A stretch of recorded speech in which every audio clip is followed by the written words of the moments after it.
तो हेलो दोस्तों, मेरा नाम है अमित और आप सभी का मेरे यूट्यूब चैनल में स्वागत है। आज की वीडियो में दोस्तों मैं आप लोगों को बताऊंगा कि आप बिलासपुर यूनिवर्सिटी का एग्जाम फॉर्म को कैसे भर सकते हैं।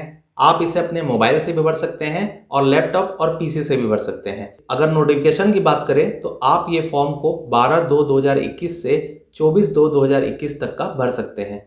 तो स्टेप बाय स्टेप दोस्तों इस फॉर्म को फिल करेंगे। साथ ही जो फॉर्म रिलेटेड आवश्यक जानकारी होगी वो भी मैं वीडियो के दौरान आप लोग को दे दूंगा।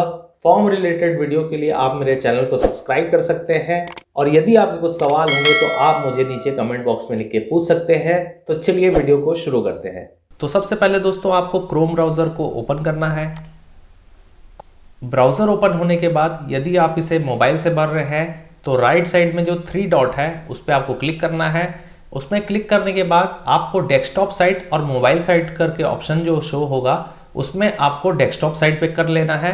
उसके बाद सर्च वाले ऑप्शन में आपको टाइप करना है अटल बिहारी वाजपेयी यूनिवर्सिटी बिलासपुर, या आप बिलासपुर यूनिवर्सिटी भी लिख सकते हैं। उसके बाद एंटर कर दीजिए। इसके बाद जो बिलासपुर यूनिवर्सिटी की ऑफिशियल साइट जो शो हो रही है इस पर आप क्लिक कर लीजिए। इसमें क्लिक करने के बाद आपकी बिलासपुर यूनिवर्सिटी की साइट ओपन हो जाएगी। इसमें क्विक लिंक करके ऑप्शन शो हो रहा है। उसके नीचे इनरोलमेंट एंड एग्जाम फॉर्म 2020-21 करके जो ऑप्शन शो हो रहा है इस पर आपको क्लिक कर लेना है। क्लिक करने के बाद एक नया टैब ओपन हो जाएगा। इसमें आप नीचे के साइड आ जाइए। नीचे के साइड में आपको बहुत सारे ऑप्शन शो हो रहे हैं। यहाँ आपको ब्लू कलर से स्टूडेंट लॉगिन करके जो ऑप्शन शो हो रहा है इस पर आपको क्लिक करना है। स्टूडेंट लॉगिन पे क्लिक करने के बाद यहाँ आपको आपका यूज़र आईडी और पासवर्ड डालना है। यदि आपको आपका यूज़र आईडी और पासवर्ड नहीं मालूम है तो आप यहाँ पास फॉरगेट पासवर्ड पे क्लिक कर सकते हैं। फॉरगेट पासवर्ड करके आप अपने आईडी और पासवर्ड को रिकवर कर सकते हैं, वापस ला सकते हैं। आप इसे यूज़र नेम डाल के भी ला सकते हैं, आधार नंबर डाल के भी आप अपने पासवर्ड और आईडी को रिकवर कर सकते हैं, इनरोलमेंट नंबर डाल के भी कर सकते हैं, स्टूडेंट का नाम, उनके फादर का नाम और डेट ऑफ बर्थ डाल के भी आप अपना यूज़र आईडी और पासवर्ड को रिकवर कर सकते हैं। तो दोस्तों मुझे मेरा आईडी पासवर्ड मालूम है, लेकिन मैं इनरोलमेंट नंबर डाल के अपना आईडी और पासवर्ड को रिकवर करूंगा, ताकि जो स्टूडेंट को अपना आईडी और पासवर्ड नहीं पता है वो भी अपना आईडी पासवर्ड को रिकवर कर सकेंगे। तो यहाँ मैंने इनरोलमेंट नंबर डाल दिया है। उसके बाद यहाँ पर सर्च डिटेल करके जो ऑप्शन शो हो रहा है इस पर आपको क्लिक करना है। क्लिक करने के बाद आपको वेरीफाई मोबाइल करके ऑप्शन शो हो रहा है। तो यहाँ आपको मोबाइल नंबर के आगे के 2 डिजिट और लास्ट के 3 डिजिट शो कर देंगे। तो इससे आपका मोबाइल नंबर का आपको पता चल जाएगा कि आपने अपना कौन सा नंबर को फॉर्म के लिए डाला था। तो यहाँ आप अपना मोबाइल नंबर दे दीजिए। मोबाइल नंबर डालने के बाद आपको सेंड माई अकाउंट डिटेल पे क्लिक करना है। तो सेंड नाउ पे क्लिक करेंगे तो आपको यहाँ पर शो हो रहा है your login detail has been send to your registered number. तो आपका जो रजिस्टर्ड मोबाइल नंबर है उसमें आपका यूज़र नेम, आईडी और पासवर्ड भेज दिया गया होगा। आप उसे चेक करके यहाँ पास डाल के लॉगिन कर लीजिए। तो लॉगिन पे क्लिक करेंगे तो आपकी जो प्रोफाइल है वो यहाँ पास ओपन हो जाएगी। तो यहाँ लेफ्ट साइड में बहुत सारे ऑप्शन शो हो रहे हैं। तो यहाँ जो मेन ऑप्शन में आपको जाना है वो मैं आपको बता देता हूँ। तो यहाँ जो फर्स्ट ऑप्शन है वो नोटिस बोर्ड करके शो हो रहा है। यहाँ कुछ नोटिस के डिटेल दिए हुए हैं, आप इसे पढ़ सकते हैं। दूसरा जो ऑप्शन है पर्सनल डिटेल करके शो हो रहा है। पर्सनल डिटेल पे आपको क्लिक करना है। तो यहाँ पर्सनल डिटेल वाला ऑप्शन खुल चुका है। यहाँ जो आपने पिछले साल जानकारी दी होगी वो यहाँ पास आपको शो हो जाएगा। तो यहाँ आप अपनी जानकारी को एडिट कर सकते हैं। तो यहाँ शो हो रहा है you can not edit name, father name, mother name, gender and date of birth. इनको छोड़ के आप अपना मोबाइल नंबर, अपना ईमेल आईडी, ये सब आप यहाँ पास चेंज कर सकते हैं। एडिट करने के बाद यहाँ जो नीचे अपडेट का ऑप्शन शो हो रहा है, अपडेट वाले ऑप्शन पे आपको क्लिक करना है। तो यहाँ मैंने पर्सनल डिटेल चेक कर लिया है।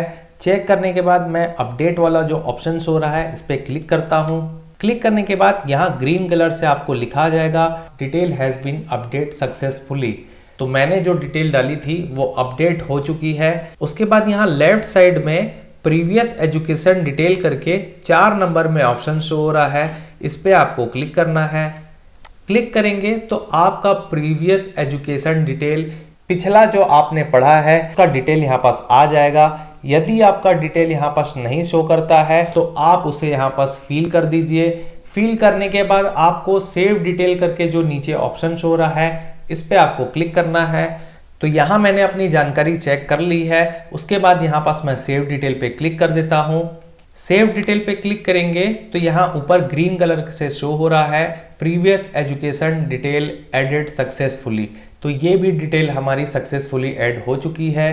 उसके बाद दोस्तों लेफ्ट साइड में पांचवा जो ऑप्शन शो हो रहा है प्रीवियस मार्क्स डिटेल्स, इस पे आपको क्लिक करना है।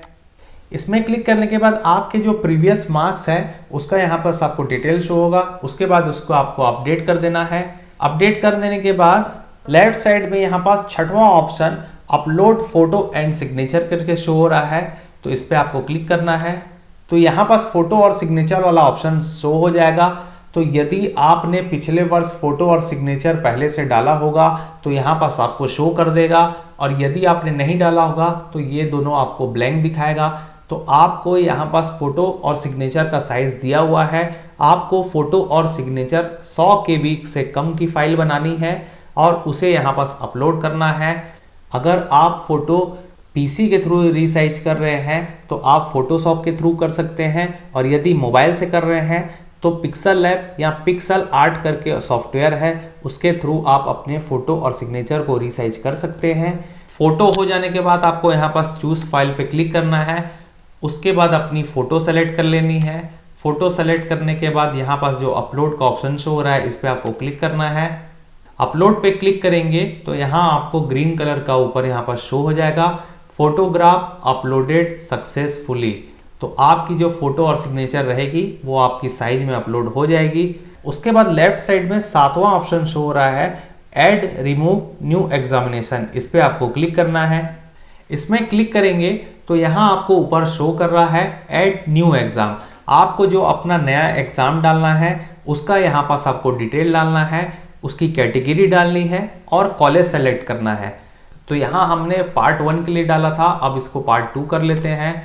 कैटेगरी आप रेगुलर से डाल रहे हैं, प्राइवेट के लिए है या ATKT से है तो उसको आपको यहाँ पास डाल देना है। उसके बाद इंस्टीट्यूट और कॉलेज, जो आपका कॉलेज है उसके आपको सेलेक्ट कर लेना है। कॉलेज सेलेक्ट करने के बाद यहाँ ऐड एग्जाम करके जो ब्लू कलर से ऑप्शन शो हो रहा है इस पर आपको क्लिक करना है। तो डिटेल डालने के बाद दोस्तों यहाँ एग्जाम एडेड सक्सेसफुली करके ऑप्शन शो हो जा रहा है, और यहाँ नीचे के साइड में ब्लू मार्क कर रहा हूँ, यहाँ आप देखेंगे तो अभी का जो एजुकेशन का डिटेल है वो भी यहाँ पास आपको शो होगा। उसके बाद दोस्तों लेफ्ट साइड में 8वां ऑप्शन शो हो रहा है सेलेक्ट सब्जेक्ट्स, इस पे आपको क्लिक करना है। तो यहाँ पास आपको सेलेक्ट वाला जो ऑप्शन शो हो रहा है इस पे आपको क्लिक कर देना है। तो यहाँ पर सेलेक्ट वाले ऑप्शन में क्लिक करने के बाद आपको सब्जेक्ट यहाँ पर सेलेक्ट करना है। तो यहाँ मुझे ऑल कंपलसरी करके ऑप्शन शो हो रहा है, तो यहाँ मैंने सभी सब्जेक्ट्स पे राइट टिक कर लिया है। राइट टिक करने के बाद यहाँ सेव सब्जेक्ट्स करके ऑप्शन शो हो रहा है, इस पे आपको क्लिक कर लेना है। क्लिक करने के बाद यहाँ भी आपको ग्रीन कलर से शो हो जाएगा सब्जेक्ट अपडेटेड सक्सेसफुली। तो यहाँ सब्जेक्ट सेलेक्ट हो जाने के बाद यहाँ लेफ्ट साइड में सेलेक्ट सब्जेक्ट्स के नीचे में आपको अप्लाई फॉर एग्जामिनेशन करके जो ऑप्शन शो हो रहा है इस पे आपको क्लिक करना है। क्लिक करने के बाद कुछ इस तरह का इंटरफेस शो होगा। तो यहाँ आपको अप्लाई वाले ऑप्शन पे क्लिक करना है। तो अप्लाई वाले ऑप्शन में क्लिक करेंगे तो आपको फॉर्म वाली जो डिटेल रहेगी शो हो जाएगी। आप इसे अच्छे से चेक कर लीजिए, अगर कुछ मिस्टेक होगा तो आप वापस इसे सुधार लीजिए, और सुधारने के बाद आपको यहाँ पास नीचे प्रोसीड टू पेमेंट करके जो ऑप्शन शो हो रहा है यहाँ पे क्लिक करना है। तो यहाँ तक दोस्तों हमने पर्सनल डिटेल को चेक किया, उसके बाद प्रीवियस एजुकेशन डिटेल को चेक किया, उसके बाद प्रीवियस मार्क्स डिटेल को चेक किया, उसके बाद फोटो और सिग्नेचर को अपलोड किया है, उसके बाद हमने ऐड रिमूव न्यू एग्जामिनेशन पे गए हैं, वहाँ पास अपना एग्जाम को सेलेक्ट किया है। उसके बाद सेलेक्ट सब्जेक्ट्स में गए, उसमें हमने अपना सब्जेक्ट को सेलेक्ट किया। उसके बाद आखिरी में हम अप्लाई फॉर एग्जामिनेशन पे गए हैं। अप्लाई फॉर एग्जामिनेशन में आपको ये वाला पेज शो हुआ। तो अब हम प्रोसीड टू पेमेंट पे यहाँ पास क्लिक कर देते हैं। तो प्रोसीड टू पेमेंट पे क्लिक करने के बाद आप फॉर्म के नीचे के साइड आएंगे तो यहाँ पास आपको मेक पेमेंट करके ऑप्शन शो होगा, यहाँ पास आपको क्लिक करना है। तो यहाँ मुझे 1500 रुपये फीस शो हो रही है। अगर आपका सब्जेक्ट अलग है तो आपको कम ज़्यादा यहाँ पर शो हो सकता है। उसके बाद यहाँ पास आपको अपना बैंक सेलेक्ट कर लेना है। आप नेट बैंकिंग के थ्रू करना चाहते हैं पेमेंट यहाँ क्रेडिट कार्ड या डेबिट कार्ड के थ्रू उसे आप सेलेक्ट कर लीजिए। सेलेक्ट करने के बाद बैंक सेलेक्ट कर लीजिए। बैंक सेलेक्ट करने के बाद यहाँ पास आप प्रोसीड पे क्लिक कर लीजिए। प्रोसीड करने के बाद यहाँ पास आपको पेमेंट का ऑप्शन शो हो जाएगा। तो यहाँ पास आप अपना आईडी और पासवर्ड डाल के आप लॉगिन करके यहाँ पास आप पेमेंट कर सकते हैं। तो पेमेंट हो जाने के बाद दोस्तों लेफ्ट साइड में प्रिंट एप्लीकेशन फी रिसिप्ट्स करके ऑप्शन शो हो रहा है, इस पे आपको क्लिक करना है। तो प्रिंट एप्लीकेशन फी रिसिप्ट्स पे क्लिक करने के बाद आपको कुछ इस तरह का इंटरफेस शो होगा। यहाँ पास आपने जो अभी पेमेंट किया होगा उसका यहाँ पास आपको डिटेल, डेट, टाइम यहाँ पास शो हो जाएगा। उसके बाद यहाँ राइट साइड में प्रिंट का ऑप्शन जो शो हो रहा है इस पे आपको क्लिक कर लेना है। क्लिक करने के बाद आपको इसका प्रिंट आउट निकाल लेना है। यदि आपके पास प्रिंटर नहीं है तो आप इसे पीडीएफ में सेव कर लीजिए और कोई भी कंप्यूटर सेंटर में जाके आप उसे 1 रुपया में प्रिंट निकलवा सकते हैं। प्रिंट आउट निकालने के बाद दोस्तों आपको आवश्यक दस्तावेजों के साथ कॉलेज पे जमा करना है। आवश्यक दस्तावेज दोस्तों कुछ इस प्रकार से है: परीक्षा फॉर्म की हार्ड कॉपी, 10वीं एवं 12वीं की अंक सूची, पिछले कक्षा का सभी अंक सूची, जाति प्रमाण पत्र, आधार कार्ड, कॉलेज प्रवेश कार्ड जिसको आप फीस कार्ड भी बोल सकते हैं, पिछले क्लास के सभी अंक सूची और निवास प्रमाण पत्र। इन सब फॉर्मेलिटी की दस्तावेजों की आपको छाया प्रति जेरॉक्स कॉपी को आपको कॉलेज में फी रिसिप्ट के साथ सबमिट करना है। तो इसी तरह से दोस्तों आप कॉलेज के एग्जाम फॉर्म को भर सकते हैं। उम्मीद करता हूं दोस्तों आपको ये वीडियो पसंद आई होगी। यदि आपके फॉर्म रिलेटेड कुछ सवाल होंगे तो आप मुझे नीचे कमेंट बॉक्स में लिख के पूछ सकते हैं। तो आज की वीडियो में दोस्तों बस इतना ही था। मिलते हैं दोस्तों अगली वीडियो में। जय जोहार, जय छत्तीसगढ़।